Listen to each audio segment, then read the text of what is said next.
హెచ్ఆర్లో ఎవరైనా ఉన్నారు ఇక్కడ? కాదు, గెట్ బ్యాక్ టు యూ అని చెప్పన్నా పోయింది. కొంతమంది హెచ్ఆర్లు ఉంటారు, అసలు మెయిల్ రాదు, రిప్లై రాదు, ఏం రాదు. ఓ మీరు హెచ్ఆరా?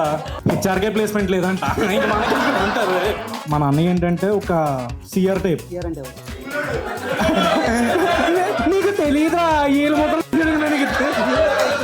ఏంటంటే చాలా గుడ్ బాయ్ లా కనబడతారు. కాకపోతే మేడం మేడం ఆడు దొంగ మేడం.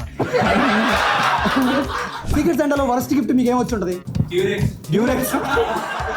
యాక్చువల్లీ నేను సీక్రెట్ సంటా చేసినందుకు నా మీద పోస్ట్ మెయిల్ పడింది. రాజా అని ఒక పేరు వచ్చింది. రాజా అంటే అబ్బాయి అనుకుని ట్రిమ్మర్ ఇచ్చా. ఇలా చూస్తే అది రాజకుమారి అంట. ట్రిమ్మర్ తీసుకెళ్ళిపోయింది, పోస్ట్ మెయిల్ వేసింది మళ్ళీ. Durex better. ఇప్పుడు మన అన్నయ్య ఒక చక్కటి పాట పాడతాడు. రావోయి చందమా మా వింత గాథ వినుమా. Okay okay sir, we enjoyed a lot sir. A for B for వద్దు, పీ ఫర్ అడగను నేను.